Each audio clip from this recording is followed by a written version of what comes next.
4 hours to make it. And then I do just little ones with yeah. One of my trees is small. It's beautiful, but I'm still cleaning. Oh, I see that everywhere. And I have swept and marked them out. Oh my gosh. This is like an OCD person's screen. Oh, really? Last year we were there after Christmas. That's the best time. Well, no, I'm sorry. It was the day before Christmas and we were there. Yeah. And the waitress made like I'm watching it all seasons. It was beautiful. And so she comes to my table and she goes, I was like, don't you better. I got we're going to see you guys all over there. Yeah. But it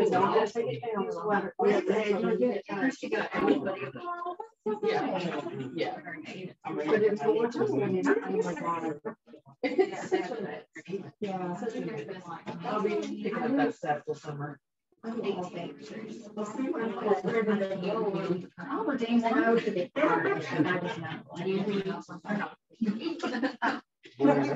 We're ready to roll with it? Yes, let's go. All right, guys. Well, thanks for showing up. Appreciate it. One thing we reached out, just kind of seeing how we can provide value to you all and what information would be useful. And one of the things we got back was reading settlement statements and how you can use Holbrook and Holbrook and what kind of our process is. So those are the two things we're going to focus on today are the settlement statements. In your folders is a copy of all the settlement statements we're going to be going over because it might be kind of hard to see up here. I didn't know. So the second packet will be all the settlement statements that we'll go through. I'm happy to answer any questions. Either the ones we've selected are just old settlement statements that I've redacted the personal information from, but that was Remax Elite closing back either last year or the year before. Keeping them old enough, nothing recent that someone might recognize. Hopefully. By the way, this is Jody Tharp. Okay. For those of you who don't know, Jody Tharp saw some familiar faces, but some new ones as well. So that's great. If you want to go. Okay, this is another reason for why we're doing this. It's an opportunity for you all to really be that source of value for your clients. Is helping them understand what's going on each step of the way. I know you guys are, very versed in the contract stage, but the settlement statements, which come from lenders and title companies, may be more of a mystery to your clients and maybe even to you at some point. So what we're going to try to do is make sure that you're able to provide the most value as possible for your clients. At the end of the day, we want them coming away from the transaction thinking, wow, it really would have been lost without really helping them through everything. So, and that's where you get those referrals for life. Go to the next one. So when we're discussing the settlement statements, I'm going to pull them up as a PDF, and Becca, I'll just have you click through on that instead. I'm afraid this wouldn't be. Okay. I've got some reading boxes in my first two. Okay. Awesome.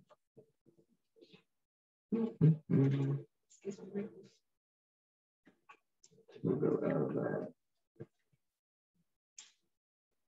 They have you scrolling around. I don't know how hard it is to find a laser pointer these days. Pretty much gone out of style. I just run. I got a flashlight with a laser pointer in it. Other than that, it's cat toys. So my choice was to bring in a plastic field mouse. So I went with this one. But hopefully we can all see what we're doing. So this is the closing disclosure. So back in 2015, in October, the federal government mandated that we split up the buyer and seller side closing disclosures. The point of that was to keep the interest rate, loan amount, that info from the seller. It's all of a sudden private information. what the borrower is doing with their interest rate, essentially. So they've split them up into buyers and seller side closing disclosures. You guys are probably more familiar with the Alta combined settlement statement that people call it Alta or settlement statement. So we'll go over that one as well. And then we'll do a HUD, an old-fashioned HUD 1 settlement statement, which you'll still see for cash, all cash purchases. But this is the buyer side closing disclosure.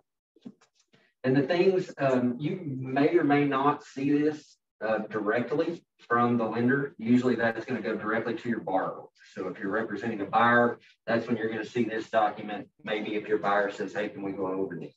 If you've got a good lending partner that you work with, the lender is going to answer all the questions for your borrower. If your buyer comes to you with, say, Quicken or Rocket Mortgage, and you're like, okay, that's who you want, and they're not going over to your lending partner, then you could get stuck with, you know, a loan officer from somewhere across the country who doesn't explain anything. And that's, you know, where you can step in to show, at least explain what they've got on here. Maybe not make any changes for them, but explain. The first page of the closing disclosure, you got the details of the transaction. So your sales price, the loan amount, interest rate, pretty self-explanatory. This number here is not going to be their payment in both instances. That's just what's going to the principal and interest of the mortgage. Most people with a loan will also have that escrow account, which makes this one their total payment. And Becca, if you'll scroll down for us.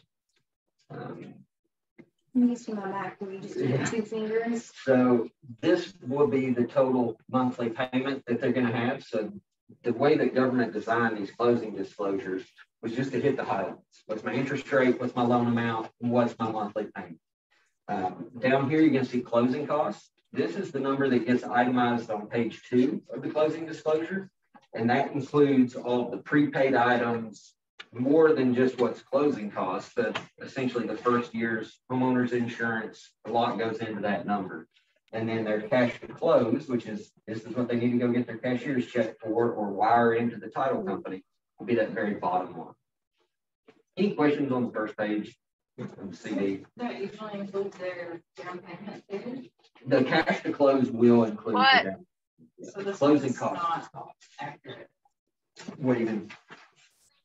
For that sale price, for that loan amount. So this one, actually, we'll see on page 2, they got a second mortgage as well. So there's a HELOC backing them up.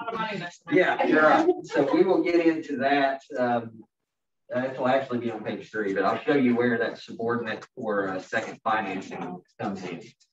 So on page 2 of the buyer's CD, you're going to break down all those closing costs. When people get these, they're filled out to varying degrees by different lenders. So some lenders will put all the seller paid items or in there as well, like commissions, transfer tax, defrag, that kind of stuff. This lender doesn't, most don't as well. But you want to look at these columns because it's kind of explaining what's going on. A lot of the time, the appraisal fee will be paid before closing. So you'll see it in the other column, and you'll have to explain to them because in these discussions, I've heard clients say a lot, well, I already paid for the appraisal. And that's when you'll be able to say, yep, that's why it's in this other column before closing. It will still get counted in there, but you're not having to pay for it twice. So the top part, section A, is what's charged by the lender, essentially. So this one had a lot of discount points to get their interest rate down. So that's why that big number there. Then section B is the title company section. So that's going to include the title insurance charged by the lender and any title company fees. So can you explain that line for the ones that might not know? Up here? Mm-hmm. Yeah, so the 1.5% of loan amount there, that's sometimes called an origination fee. In this case, what they're doing is paying for discount points. So what allows the buyer to pay to have their interest rate lower at closing. So what I mean was, what can they do to make it lower? What can go into that? For, well, you essentially just pay for it. So the lender will typically give the borrower a choice. And this will be something that the loan officer and the borrower discuss as far as, do you want a higher mortgage payment each month, or do you want to pay a little more up front? The option to pay points Lowers the interest rate. So they will in some circumstances. Right now, points don't get you much because interest rates are already really low. So the only time I really see it today is, let's say there's seller paid closing costs of $5,000 and the loan program they're using only has like $3,500 on it. Let's spend $1,500 on points because it lowers our interest rate and the seller's paying for it. So you see that sometimes you do want to maximize that seller credit when you can for your client, whether that's an owner's title insurance policy to use up that extra or buying down the interest rate with points. That's what I was thinking. Yeah, so it's just optional in most cases. Sometimes it's required because of the debt to income ratio. So we got to lower that mortgage payment so that you can afford the monthly payment. And if you're getting gift funds from a family member or again, that seller credit, you can front load those costs and get the mortgage. But again, that's a discussion between the loan officer and the borrower, just for whatever works best for them. These are all just lender fees associated with the loan. And then, like I said, title fees.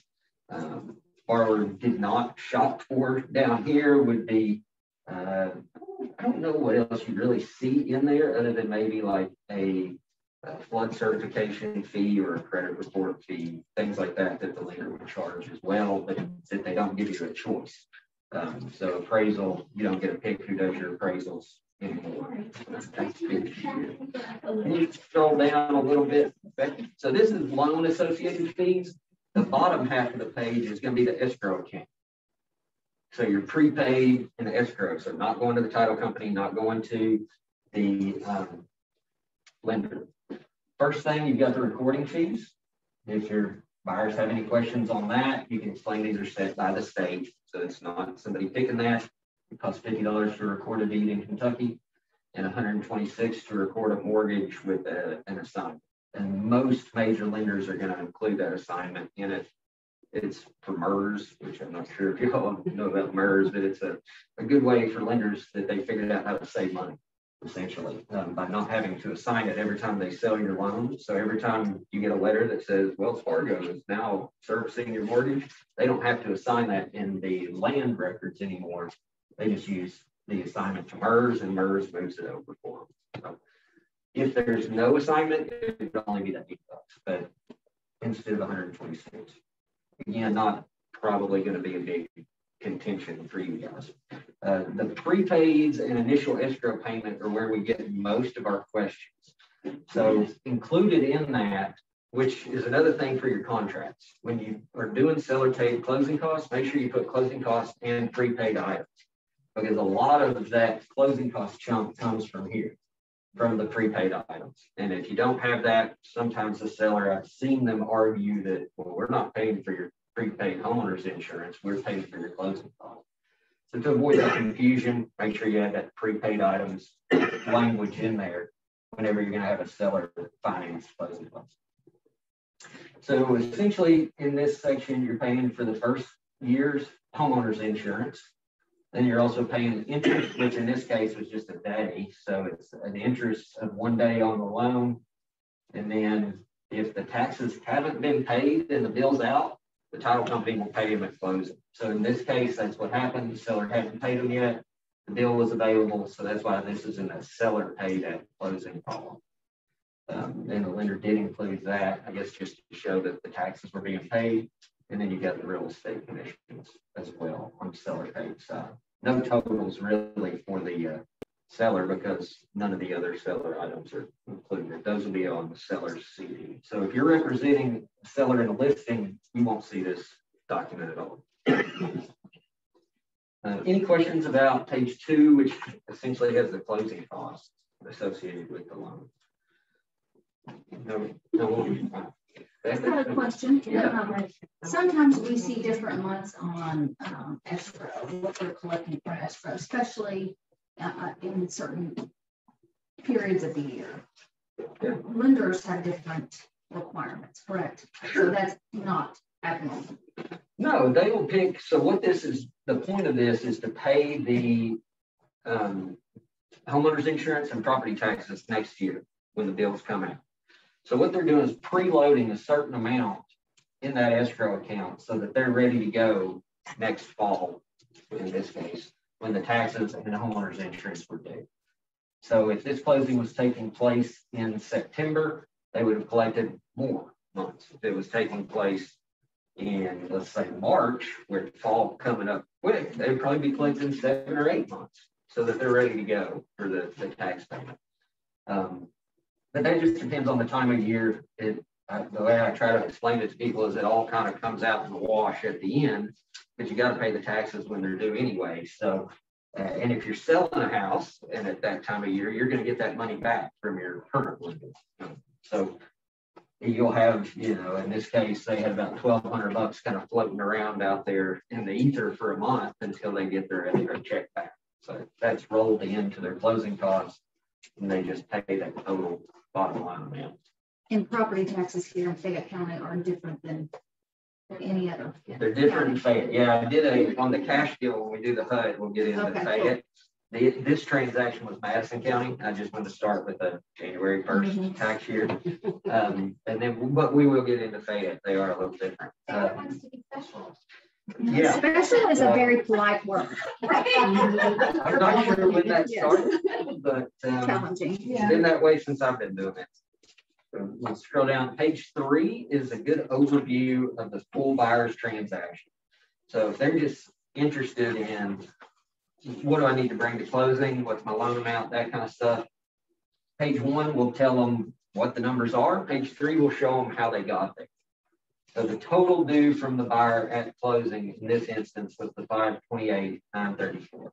That includes the sales price of the property, those closing costs that we went over on page 2. And this is the tax proration part that Nicole was kind of alluding to there.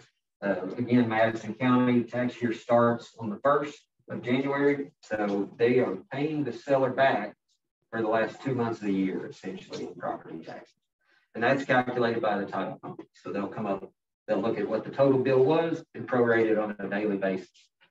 This was an HOA assessment, which they'll also get prorated, but it was monthly. So the seller had paid the October's HOA dues, and the buyer's going to pay them back for 1 day of that.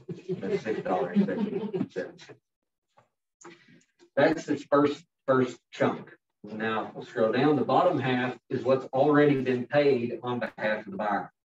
So that's going to be their earnest money deposit, which usually is held by the selling agent with their agent. And if you see this on the closing disclosure, that means you better get the check to closing or make arrangements to have it deducted from your commission, which we're seeing a lot more of. I don't know if y'all do that yet here. We are seeing a lot more of that. It's pretty standard in some other areas. It definitely makes it muddier for the broker's escrow account. You know, you just got to keep a paper trail of what's going on. Why is this commission short? Why do I have $2,000 from Miss Smith? Oh, match these up. It's short to account for that. Yeah, so far it's not everybody in Lexington. We do see it quite a bit in some other places. So. It's actually standard in a couple. Yeah, it's kind of understood. It's the default. But it's not. We're not super fond of it, and we do it, but it's the way that they do business. Yeah, we are seeing more, but again, bringing the check's always a winner. You can figure it out from there. Then they got the loan amount that this discusses, which is the principal mortgage on the property here of the 386, and then there's that proceeds from subordinate financing. So in this case, it would have been like a local credit union providing the backup down payment, essentially, that allows them to move forward. So that's coming into the transaction there, which is when you deduct what's already been provided for them by what they owed at the top, which was the 528. That's where they get that 37,000 they show up to close. So again, most of the time the buyer's lender is going to go through this document with your buyers.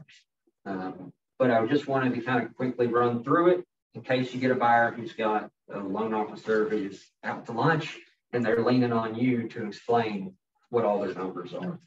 If at any time you have that situation, feel free to give us a call if you're not comfortable answering some specific question. If it's about why is my discount points this amount, obviously that kind of thing is going to have to come from their loan officer and their lender. But if they just want an explanation of how does it all fit together, that's something that you should be able to kind of walk through with them. And if you're not comfortable doing that, definitely give me a call, and I'm happy to walk through and answer any questions. Or if you notice something that doesn't make sense, I'm happy to review it with you in advance to see what's going on. And then when you go back to your client, you can either explain how this is a mistake that we need to talk to the loan officer about, or explain how it all fits together so that it can kind of put them at ease. There's nothing crazy going on. The next one we will go through is the seller side. So if you want to make this a little smaller, now let's see. I'm not going to get the whole thing on there.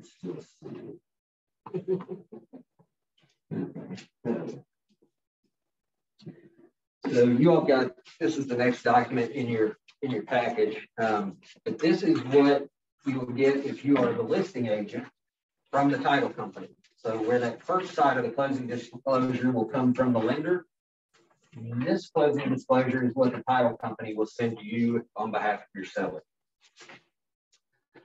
So here, it's kind of like page 3 of the closing disclosure for the buyer. It's got the overview. So you got the total due to the seller, which is going to be the purchase price, and then those tax prorations. Same amounts that were on the buyer side, only instead of coming from the buyer, it's coming to the seller. Then we have what's coming out of the seller's fees at closing. So this first number is what most sellers are going to focus on. It's that $36,000. Can't really read it. Maybe we got too small. But it's that closing costs paid at closing. And the first thing that you're going to hear is, well, I thought the buyer was paying their own closing costs. And that's page 2 is what addresses this number. So if you'll scroll down to page 2, we'll go ahead and come up with that. So all page 2 is a breakdown of that closing cost number on their first package. And for this one, okay.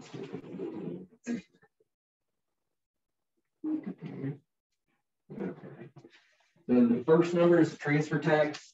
That's tax imposed on any seller of real estate by the state of Kentucky that goes directly to the county clerk. And it's $1 per thousand. It's kind of the way it breaks down. In the statute, they say it's 50 cents per $500. So it explains how they round it. So if you've got a $100,000 house and $100,001, the transfer tax would be $100.50. So it's just the way they round it. But it breaks out to be about $1 per thousand. Next, you're going to see the property taxes that the seller is paying at closing, and that's based on the actual deals. So that's what got prorated, that they're going to prorate get back for the last 2 months from the buyers. And then the big items are the real estate commissions, and then the title company fees. So for the seller, that's where that $36,000 number comes from on the first page. It's broken down on page 2. So if they do have a question, you can explain, well, this is just the seller side closing costs. The buyer's closing costs are separate. Let's go back up to page 1. So that's where that number comes from. Next, we're also going to obviously pay off any mortgage on the property.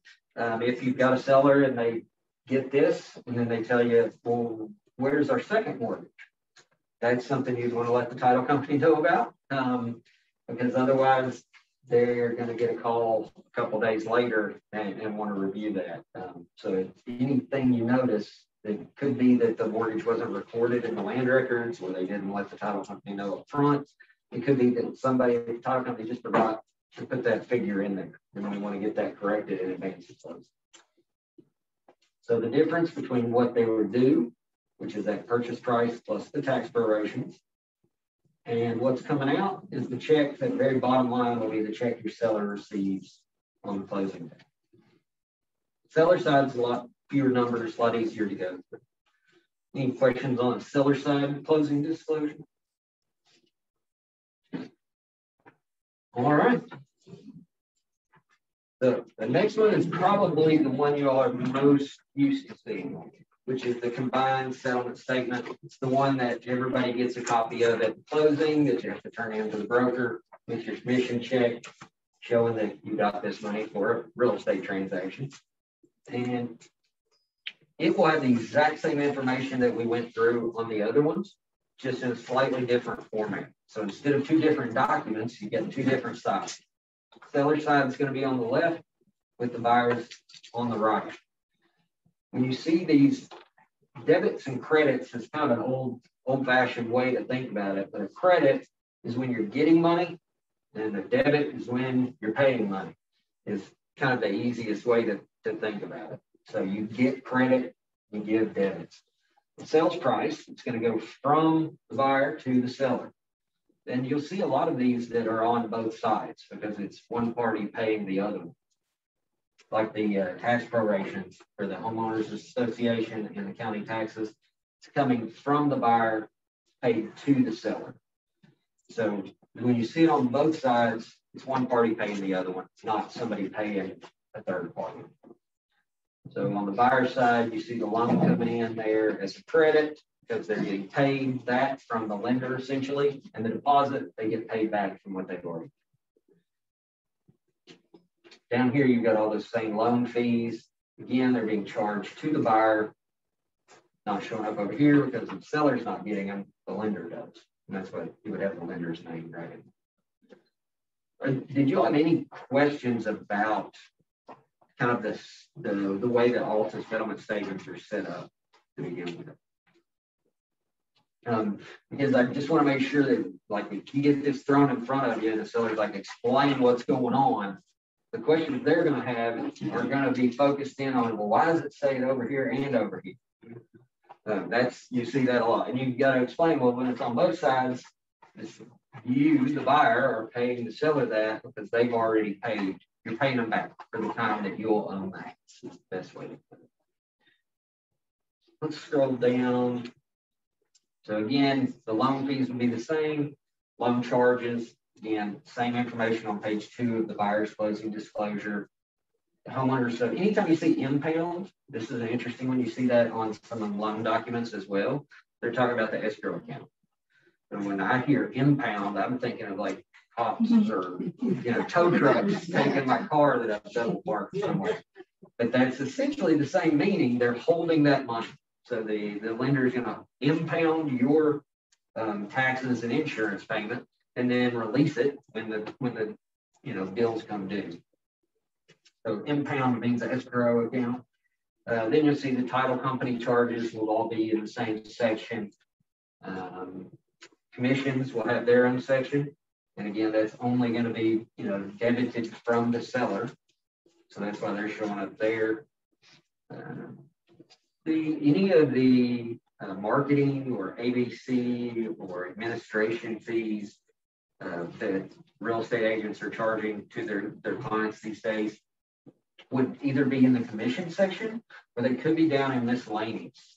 So if you're looking for that, it might be in different places, just depending on where the title company put it in that transaction. And sometimes that depends on what the lender wants, just where the lender wants it.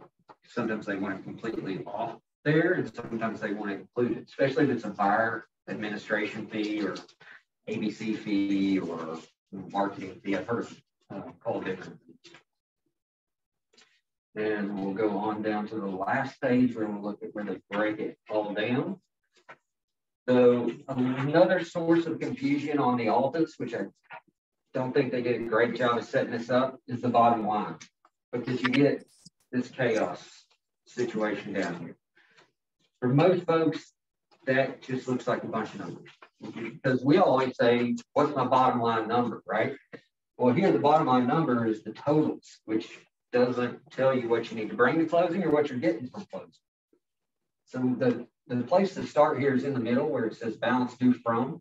If you've got a number outside of that, that means you're bringing that money to closing. So in this case, the seller was getting money, so they're blank, which is good. If you got a seller, you want to see a blank where it says balance due from. In this case, you've got that bottom line number for the buyer. So that's what the buyer is bringing to closing. Balance due to. Sometimes you will have the buyer getting money back out of a closing. There are certain financing programs that allow that. And that's not completely uncommon, at least up to the amount of their earnest money. So if 100% financing, they can get that earnest money deposit back from their lender. In most cases, it's going to be like this, where the buyer's bringing money and the seller's getting money. But the way I kind of help people explain it is start with the middle. Start from the middle and then go out to see what you're talking about. And if they are curious, well, what are these subtotals and totals? So here, your subtotal would be all the debits of the sellers. So everything the seller's paying. And that number is going to be their mortgage payoff. It's going to be the real estate commissions. And this number is everything the seller is getting, which is the sales price of the property and those prorations for taxes and the homeowners association dues. So you could do a little math to subtract that from that to get that number. Again, I don't know why they've done it in this old-fashioned kind of debits and credits style, but the best way to start it is look there. In the middle, balance due from, who's bringing the money, balance due to, who's getting them. You guys are getting ready to see a HUD, which was what we used to use, which was very, very, you know, very simple. Yeah. So, and they created the CD to be more transparent with the buyer, and it just confuses them. Right. Well, I think it does a lot of times. The goal probably was a good one, which is to make sure that at a snapshot the buyer can see what their loan details are. Because what was sometimes hidden in the old style HUDs was the interest rate, prepayment penalties, things like that. It would sneak up on you. It was buried in the terms of the note. Where on, if you look at the closing disclosure, the first page will tell you no prepayment penalty. Your interest rate is fixed. It's this amount. It's for 30 years. It's all those main details they condensed to page one. So for the loan, it probably makes sense to have all that together. I'm not sure they needed to bust up the settlement statements to accomplish that one page at a glance loan document, but that's the way they went with it. Geniuses in Washington figured that one out for us. This is the old style settlement statement. It's called the HUD 1. It was developed, kind of standardized by the Department of Housing and Urban Development, which is where it got its HUD 1 name. On this one, you've got the buyer side and the seller side all together in one. So the buyer side, the top will be the amount the buyer owes, and it'll have that total amount there. So and then again, this is a different transaction where we wanted to do a Fayette County. So this is a Fayette County property. It's a $300,800 sales price, looks like. And then they also owe the settlement charges. So again, just like the seller CD, this number is going to come from page 2, same as the seller's settlement charges. Those are what's itemized on page 2. So we'll go ahead to page 2 and look where we get this 1661. So for a buyer on a cash deal, the old HUDs still have this lender info at the top. But where the lenders don't use the HUD ones anymore, that's all going to be one. So you're really starting with title charges here. Or scroll up a little bit, we'll do the seller as well, because the commissions are at the very top. So we've got the commission showing the total commissions and then broken down. So in this one, it was 5%, looks like 2% to the listing agent, 3% to the selling agent. So the total commissions will be here, but if you want to know what each agent's receiving, you have to look back this direction. And again, that's payable by the seller at closing, so that just goes all the way down to the seller side. For the buyer, they're going to pay the title fee to the closing attorney, assuming that's what the parties have contracted, so that the buyer pays their own closing costs. And then there's title insurance for that owner's title insurance policy. When you have all cash buyers, I really want to encourage them to get an owner's title insurance policy, because at that point, there's no lender kind of sharing the risk. They're all on their own. If there is an issue that comes up, not only are they on their own as far as just someone else on my property, but they're on their own to defend themselves. So having that insurance policy for $1,000 as you might imagine, if somebody sues you, that gets you an answer file. That's about it from an attorney. You're going to need several more thousand to even defend yourself in the case. So one of the big benefits to a title insurance policy is the duty to defend, which gives attorneys to help your client out. It's peace of mind just in the attorney's fees. And then transfer tax or premium tax is a tax for the policy. So those go together. Again, optional. So they could opt out of that.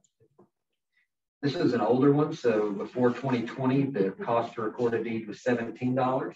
And then on January 1, 2020, they changed it to $50. So that's why you see 50 on the new ones, 17 on the old. What is it? Making fun of my answer. Maybe that's why they don't sell land this one. I just didn't want to constantly be like shadows. Could have been a bad idea. Additional settlement charges are at the bottom, and that's where you will typically see pest inspections, home warranties, things like that. In this case, there was a new construction, so I think the builder was only going to be charged for half a year, or was charging half a year's HOA. Typically, they would pay the full amount, but the builder didn't. I get this question all the time. Where does that HOA come from? Isn't it recorded?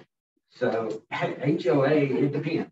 Well, it's not recorded, but it depends on the rules. So a condo association, where you've got what's called a horizontal property regime, that is set in law. It's real. Like those dues have to be paid, and they are a lien on the property. For a homeowners association, it's kind of the Wild West. Most homeowners associations think that just by the fact that they exist, they have a lien on the property like the sheriff's office does for your county tax. That's not been tested. There's no law that says that. That's just kind of, we act this way, therefore we are, which works for them. And everybody else that's just trying to avoid problems for their clients, whether you're a title company representing a buyer or a lender, so you're going to pay the dues. But they are not recorded. So title companies, lenders, whoever's handling the settlement will be reaching out to the seller essentially to ask for the information. We will routinely ask multiple times in order to get that. But at the end of the day, if you can't get it, if the seller won't provide it or the homeowners association isn't responsive, then you're left to just kind of believe the parties when they tell you that we don't have any outstanding dues, or there's no mandatory dues. But there is, in fact, no repository anywhere that the government keeps or that's in the land records for whether or not there are HOA dues on the property. And sometimes the HOA is run by Aunt Betty that's retired and has not a full-time job or responsibility to report those to us. Yeah. So on occasion, we have to enlist your all's help to get it solely for protecting them. Yeah, absolutely. HOAs are the hardest thing to track down. So a lot of folks are, even because it was a problem for Aunt Betty and a lot of subdivisions, what they're doing is kind of farming that out. So now they've got Omni, HomeWise, different kind of homeowners association companies that will run the association. And they want to collect fees for that. And it's about, they charge $250, I think it's $251 or $256 and some odd amount just to tell you if the sellers have paid their dues. It's kind of a new fee. So when that comes up, we will reach out to buyers and sellers and say, hey, here's the situation. We're not able to independently verify it unless somebody wants to pay this company $256. How should we proceed? And usually the parties will tell us what they want to do. So like, yeah, that'll be a seller fee. That'll be a buyer fee.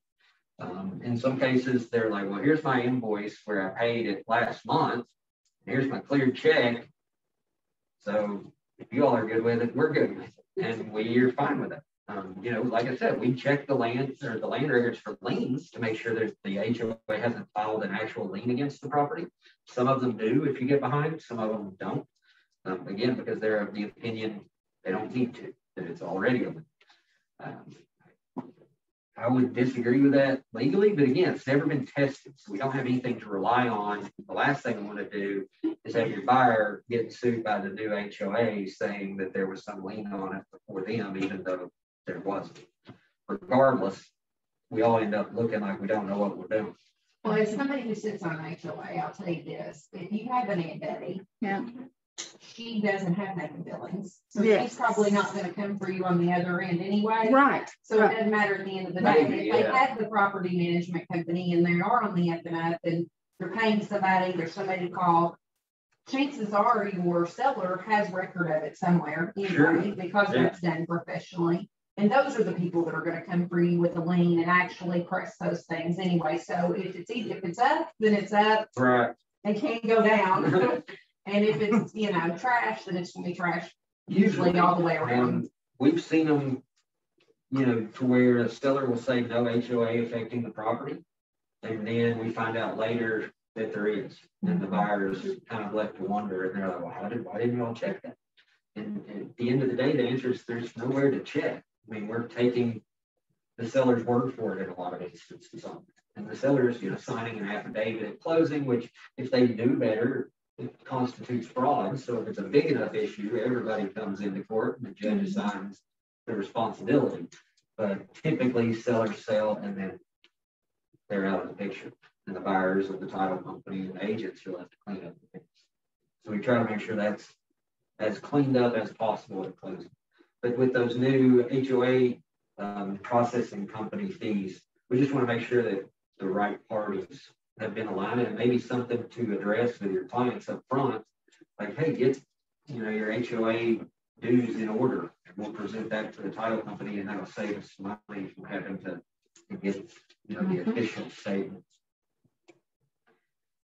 All right, we can go back. So the totals on these are at the bottom. So this is all the buyer's closing costs and all the seller's closing costs, which again will be the transfer tax and the commissions that are up there at the top.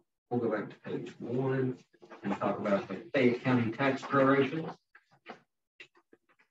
So in this one, the sellers have already paid the property taxes. And as we talked about earlier, the tax year in Fayette County begins on July 1st. And then it's still paid in the fall. So the tax year starts July 1st. You're going to pay the bill in October or November. That bill that you're paying goes from the prior July 1st to the next July 1st. So at the point that this closing took place in January, the seller had already paid the bill up until July. So the buyer's going to pay them back for half a year, even though the closing was January 8th. Not much where it was a new construction, so the assessed value was based on the lot before the house was there, which is why that number is so small. Normally a $300,000 purchase price or house for half a year's taxes would be closer to $2,000, not $200,000. But in this case, like I said, it's a new construction, so that's why that number is lower. But the calculation would be the same either way.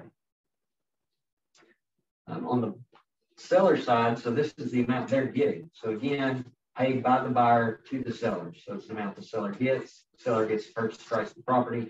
That's the total. What's coming out of that is the settlement charges we went through, which are the commissions and the transfer tax, and then we're going to pay off the mortgage as well. This is where you'll see the seller credit. So on this one, I don't know if that was probably a closing cost. That's probably like a repair credit. Like instead of doing this repair, we went and got an estimate, and that's what it is. Whereas a new construction, that's probably a credit for a cabinet or something, or a cabinet or an appliance or something like that the builder couldn't get installed. Bottom lines on these are much easier to read because it is the actual bottom line. The buyer side, this is the amount they're bringing. And on the seller side, this will be the amount they're receiving if you see that to check. So sometimes you will see the from seller check. There won't be a negative. If it says $1,000 or $500 and you think it might be close, make sure you look there to know whether your seller's bringing or receiving money at closing. That is the old school HUD-1. So that's what you'll see with cash purchases. You see them used by lenders on commercial deals where the federal laws concerning the closing disclosures don't apply for commercials. So if it's a small bank and you got an investment client, they'll still use a HUD most of the time just because it's so much simpler to read. Any questions on settlement statements in general? So those are the four that you're typically going to see. The buyer's closing disclosure, seller's closing disclosure, the ALTA combined, which is the one you get a copy of as closing, or if you're dealing with a cash deal, the HUD. Let's go back to the presentation. We'll talk about order inside.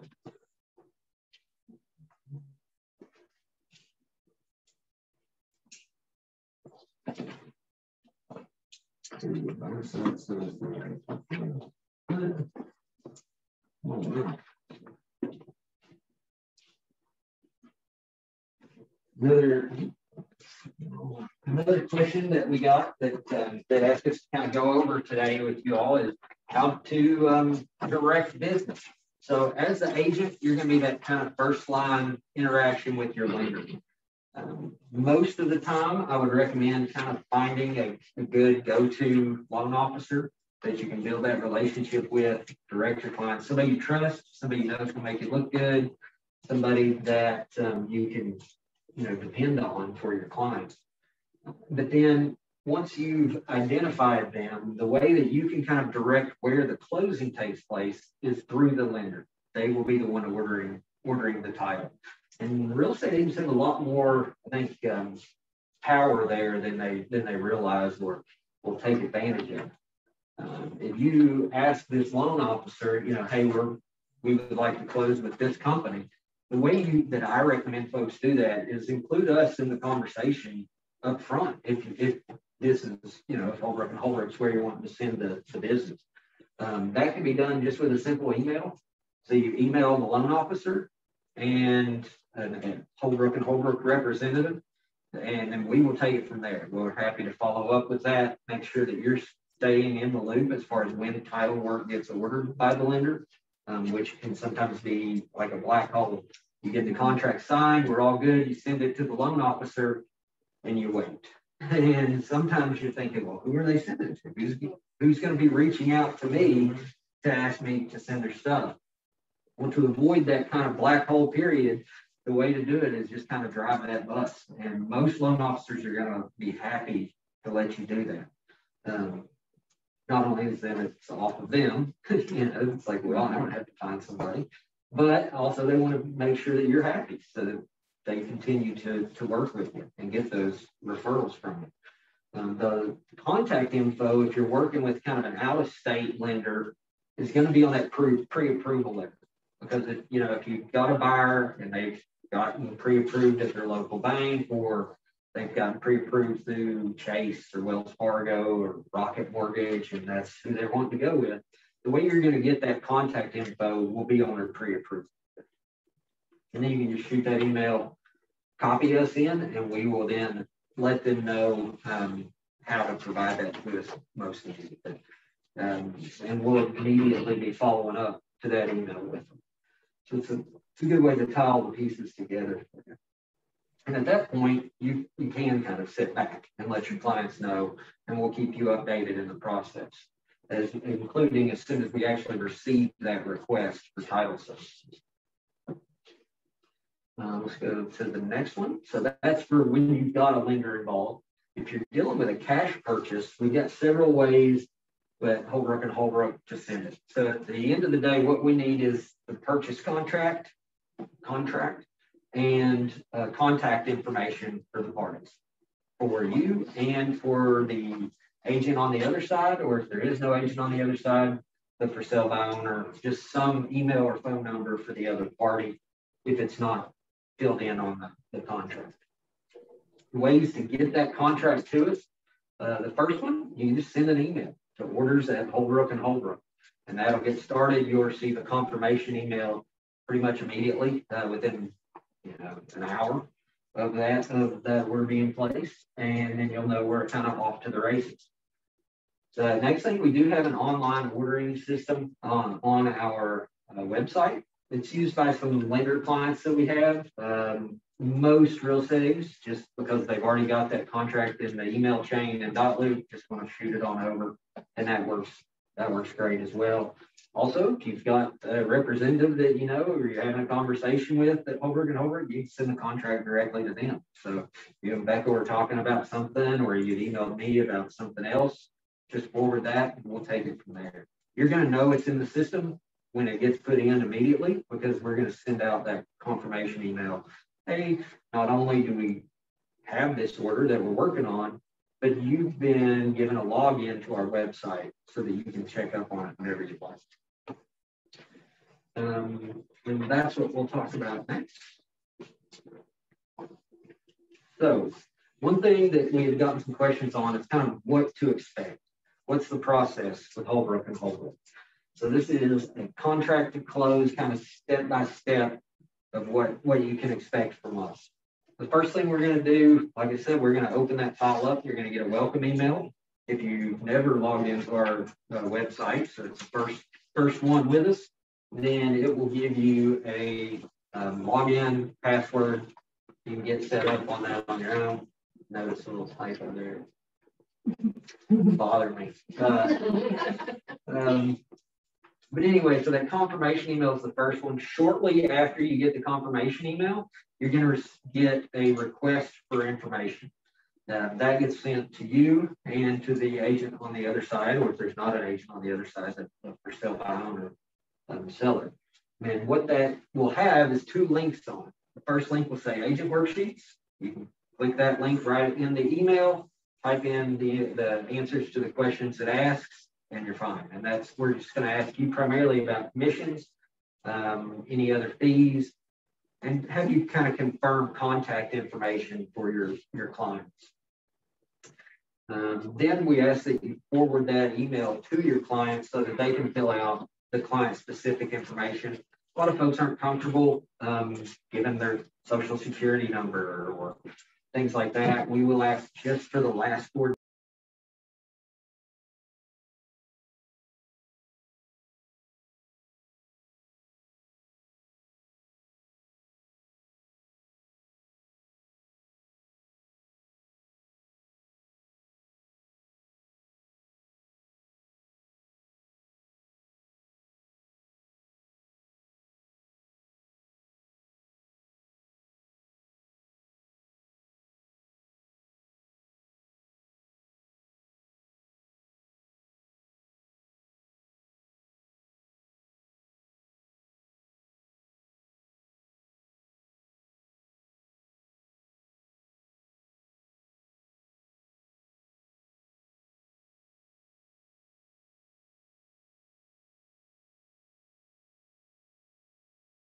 addition to know that, hey, we've got a problem or we need some more information to work through this. Next would just be kind of the remaining time while we're waiting on the lender. So cash transaction, the whole thing can typically go from contract to close 10 days. That's not usually an issue. Needs me to ask 7 million different things.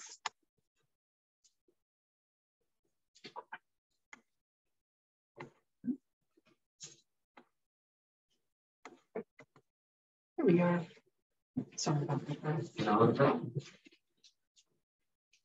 So once we finish with the title research, we're kind of in a holding period. We're just waiting on the lender to complete that loan process, get their clear to close, and move on. Like I was saying with a cash deal, this step is kind of omitted. So 10 days contract to close is not a big deal with a cash purchase, depending on if there are any issues found during the title search that can delay. And then the next step is scheduling the closing.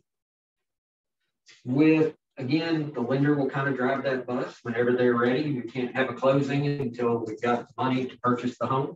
So the lender kind of decides when that money shows up. But as soon as we're ready to roll with them, the lender will probably reach out to on our end and say, here's the day. Here's the day that we can close and that the buyer would like to close. And that's when we will reach out, make sure that works. We try to be as flexible as possible. The last 2 years of doing this has taught us anything, it's that you never know where or when each party might end up signing. We've gotten really good at doing signings over Zoom, remote signings, having folks come in a few days in advance. I recommend power of attorney when it's an option, to have somebody physically there to sign on behalf of your clients if they can't be there. It just gives us more flexibility. You know, if there are any of those last minute changes that come up, hey, we did the walkthrough and if somebody's broken a window, well, we can delay the closing until we order a window and go through that process. Or if you've got a power of attorney, we can adjust the documents, figure out what the window will cost, do a credit, and we'll move through with the closing. So you just have more options when you have a party there. But for scheduling, if it's a cash purchase, we have the scheduling email, or you can do it online. You can request a closing that way. Again, on cash, it's really up to you. If you're representing the buyer, just let us know when you want to go, and we'll be ready. Any questions kind of on our step-by-step process? It'll be very similar. You know, there are steps that just have to get done. So all title companies are going to follow a very similar process. It's not going to help that. One thing we do have available for you is our website. So you can log into that. Anytime you have a closing with us, you will get that email that lets you know, hey, we've opened a new transaction and you're a party. If you do several, so the website will log every transaction you've ever had with. So if you've got 6 and you need a settlement statement from 3 closings ago, from 6 months or whenever your third closing back with Holbrook and Holbrook was, you can get on there in the middle of the night and print that settlement statement for your client. It also will let you know where we are in the process. If you just wanted to check in, obviously you can always send an email and say, hey, where are we at on this? What are we looking like? Is the search back? We're happy to receive those calls and emails. But if your client wants to know, you can also get them a login. Just ask us, we'll put their email address in and send them an open invitation to join. This is kind of the landing page. Go to the next one. I'll show you what it's going to look like. So this is a test file that I've done. So this is kind of what our site will look like in for your closings if you are a party to it.